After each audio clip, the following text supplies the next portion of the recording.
Oke, hari ini kita mau ngomongin video yang cukup panjang, jadi so be patient. Saya mau menjelaskan mengenai buyer journey.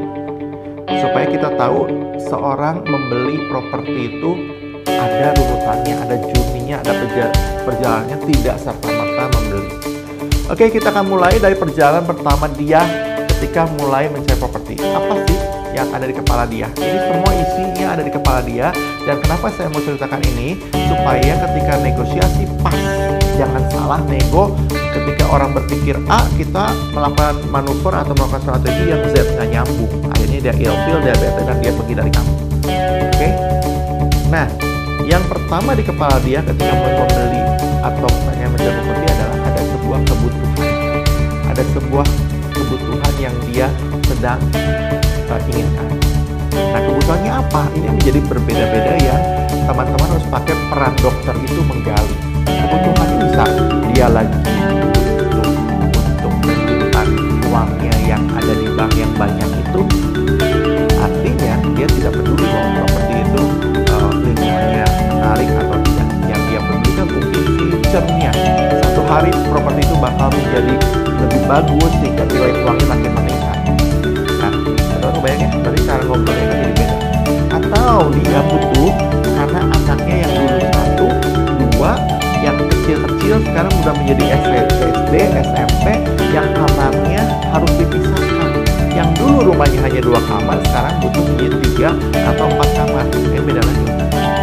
Atau yang kamu temui adalah orang-orang tua yang udah 60 tahun, 70 tahun, yang anak-anaknya sudah berpisah dan orang tua itu hanya tinggal berdua, sedangkan rumahnya gede. Yang dibutuhkan adalah rumah yang kecil, rumah yang bisa dibersihkan dengan lebih gampang. Nah, ini beda. Ada kebutuhan di kepala dia. Jadi yang pertama kali ketika dia mencari properti, dia pasti punya peran dokter kamu kepake. Kamu harus gali dia, need-nya apa, kebutuhannya apa. Berikutnya dia apa yang dilakukan sama dia? Dia akan search informasi, dia akan mencari informasi sebanyak dan seluas mungkin. Ya, dia akan bertanya ke temannya, dia akan bertanya ke circle-nya, dia akan bertanya ke network yang dia punya, dia akan bertanya ke marketplace.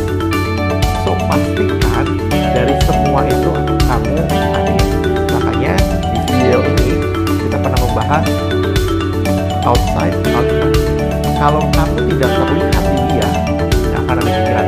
Makanya kamu nonton ya video ini outside, outmind, supaya kamu tetap ada dalam radar orang-orang. Oke, begitu dia mencari informasi, apa yang dia lakukan? Akhirnya mendapatkan banyak informasi rumah A, B, C, dan lain-lainnya. Manusiawi sekali, manusia akan bimbang, galau, dan ada susah memutuskan. Karena kita akan belajar di kelas yang nanti bahwa membeli properti itu sebuah keputusan yang besar. Ini bukan membeli gehu, bukan membeli gorengan yang kalau nggak enak tinggal dibuang ya cuma 2.000, cuma 1.000. Ini ratusan bahkan miliaran yang sayang kalau sampai salah milih. Makanya dia akan melakukan yang ketiga, fasenya adalah evaluate alternatif. Dia akan mencoba dari semua alternatif lalu dia evaluasi. Oke? Bayangkan di level ini yang dibutuhkan adalah seorang property advisor yang bisa memberi advice ke dia. Dan dia yakin. Makanya yang dibutuhkan apa? Kamu punya expertise, punya kemampuan yang membuat dia nyaman bahwa apa yang diomongkan sama kamu tuh ya sesuatu yang tidak akan menipu dia. Ya. Kamu harus dirasakan oleh si klien itu punya trust. Ya, di sini. Jadi, apakah di fase ini harus ojok-ojok, ayo dong beli. Mungkin enggak. Be a friend. Biarkan trust itu muncul bahwa kita nggak akan menipu dia dan kita ada di side dia. Sih, teman-teman kalau paham journey buyer ini, rasanya kita akan bisa menempatkan kita di posisi yang pas. Negosiasi di fase ini bukan negosiasi ngejar ke harga, justru negosiasinya mungkin yang lebih dilakukan adalah lobbying, membuat kita lebih nyaman dengan dia. Nah, by the way, apa bedanya negosiasi dan lobbying? Kamu nonton deh video yang nanti kita akan buatkan, yang kamu bisa belajar apa bedanya sih negosiasi dan lobbying. Kenapa sih di properti harus ada dua-duanya itu dilakukan. Oke, kita lanjut lagi ya. Fase keempat adalah preferensi. Dia akan bertanya ke circle-circle yang dia kenal. Gimana sih, dia udah mengevaluasi nih, ada beberapa dari 10 rumah, mungkin dia udah kerucutin menjadi 3 atau 4 rumah. Tapi dari sama manusia, dia tidak bisa memutuskan sendiri, dia akan bertanya kepada temannya, saudaranya, dia akan search di Google, dan so on. Termasuk dia akan bertanya kepada agen lain yang menjadi kompetitor kamu. Nah, masalahnya agen lain kompetitor kamu belum tentu berkata yang baik, karena dia tidak pegang barangnya kan.